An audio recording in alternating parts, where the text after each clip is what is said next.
मयंक बहुत ही सुंदर और समझदार लड़का था, जिसको बहुत सारी लड़कियां पसंद किया करती थी। लेकिन उसका दिल तो एक लड़की ने जीता हुआ था, जो कि उसके कॉलेज की सबसे सुंदर लड़की थी, जिसका नाम था रितु। एक दिन रितु जब लेक्चर लेकर घर जा रही थी, तभी एक लड़का उसे रोक कर कहता है, अरे तुम तो बहुत सुंदर हो, मैं तुम्हें बहुत पसंद करता हूँ, क्या तुम मेरी गर्लफ्रेंड बनोगी? रितु उस लड़के के मुंह पर एक तमाचा मारती है। पागल हो गए हो क्या? कभी आईने में तुमने अपनी शक्ल देखी है? मैं तुम्हें अपना बॉयफ्रेंड क्यों बनाऊंगी?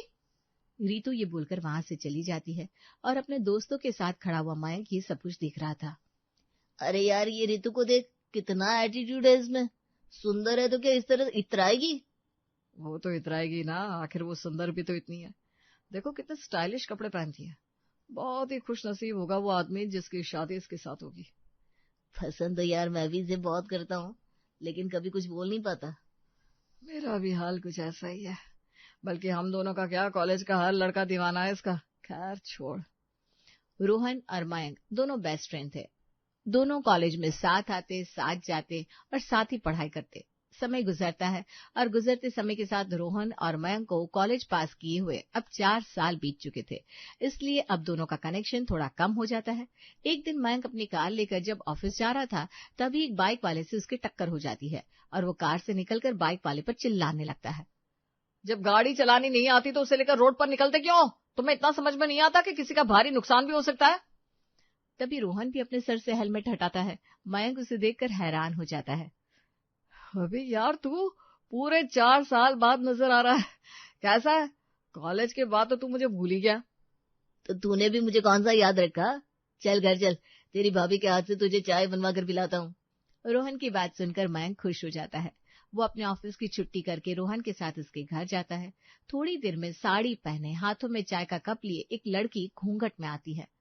जैसे ही वो चाय का कप रखकर घूंघट ऊपर करती है, तो उसे देखकर मयंक हैरान हो जाता है, क्योंकि वो कोई और नहीं बल्कि रितु थी।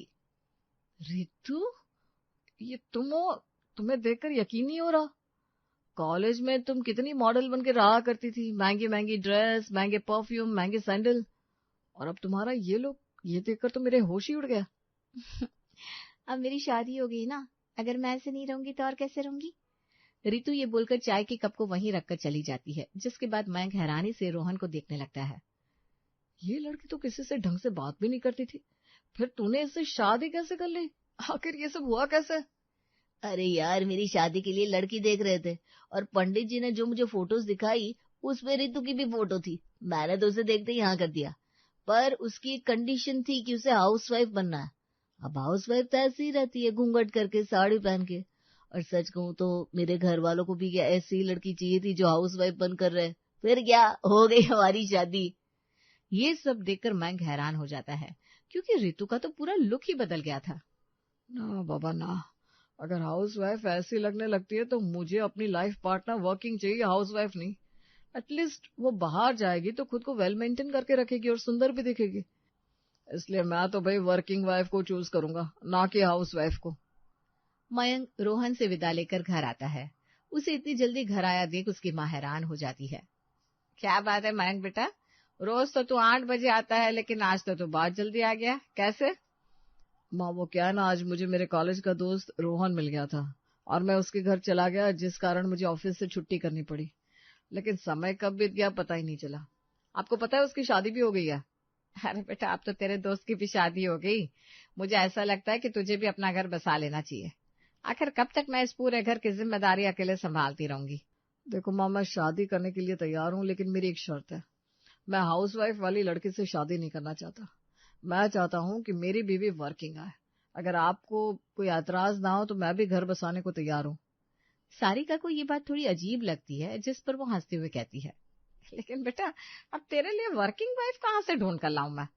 सिंपल सी चीज है ना माँ, जैसे हम देखने जाते हैं तो हम इंटरव्यू देते हैं, ठीक उसी तरह हम जब मेरे लिए लड़की देखेंगे तो हम लड़कियों का इंटरव्यू लेंगे। क्या कहते हो? आइडिया अच्छा है ना? हे भगवान, न जाने तेरा क्या ही होगा। बस फिर क्या था, अब मयंक और उसकी माँ लग जाते हैं लड़कियों का इंटरव्यू लेने।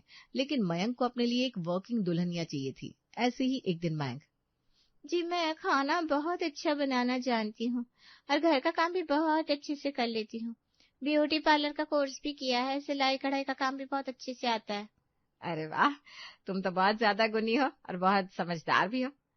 मयंक बेटा, इसको पसंद कर लेते हैं, बड़ी अच्छी लड़की है। देख, सुंदर के सुंदर भी है और सारे काम भी जानती है। माँ, कैसी बात कर रहे हो आप? ये खूबी आपको अपनी बहू में चाहिए, लेकिन मुझे मेरी बीवी में नहीं चाहिए। ये कैसी बात कर रहे हैं आप? शादी के बाद तो पत्नी को घर ही संभालना चाहिए। आप बिल्कुल ठीक कह रही हैं, पर हमें थोड़ा सोच विचार करने के लिए समय चाहिए। इसलिए अभी आप जाइए, हम आपको कॉल करके बता देंगे कि आप इस घर की बहू बनने लायक है कि नहीं। इस तरह पहली लड़की हो जाती है रिजेक्ट, जिसके बाद अब दूसरी लड़की की बारी आती है। देखिए, मैं महीने के 2 लाख कमाती हूँ, लेकिन मुझे घर का कोई भी काम नहीं आता। और हाँ, मैं 1 पीस पहनूंगी और हफ्ते में 2 बार क्लब जाऊंगी। वाह ग्रेट, तुम्हारी पर्सनालिटी भी बहुत अच्छी है, मुझे तुम बहुत अच्छी लगी।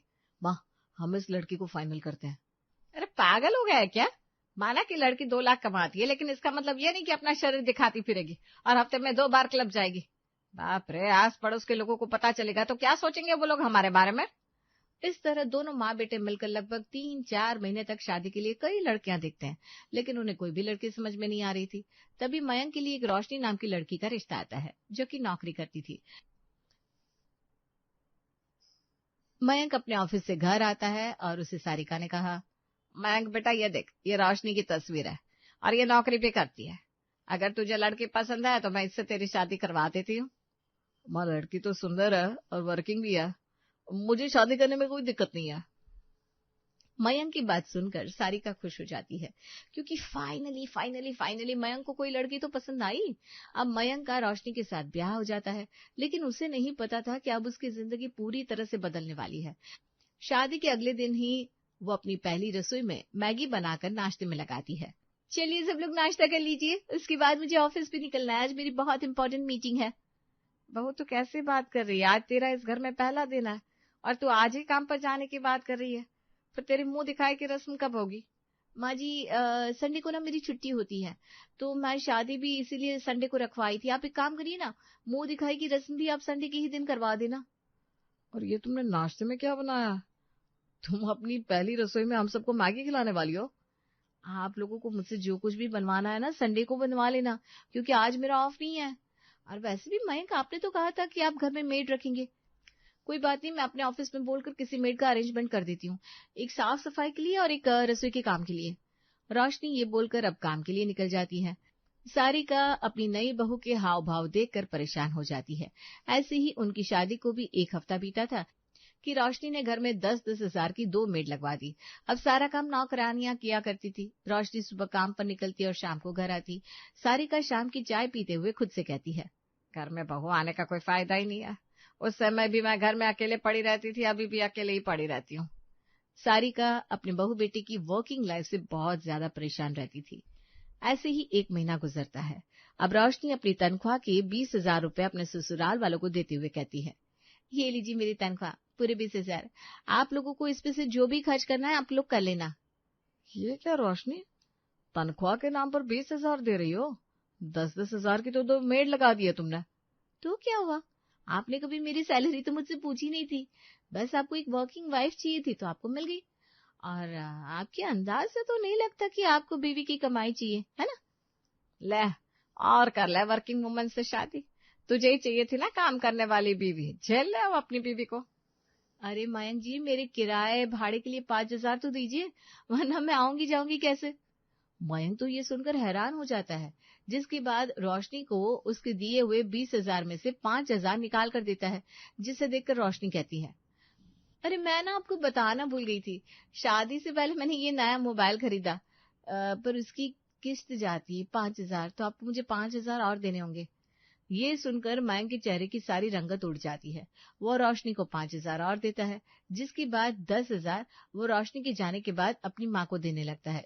सारिका मयंक से कहती है, अरे मेरे बैल बुद्धि बेटे, तो भूल गया, अभी तुझे इसमें और 10,000 मिलाकर दोनों नौकरानी की तनख्वाह भी देनी है।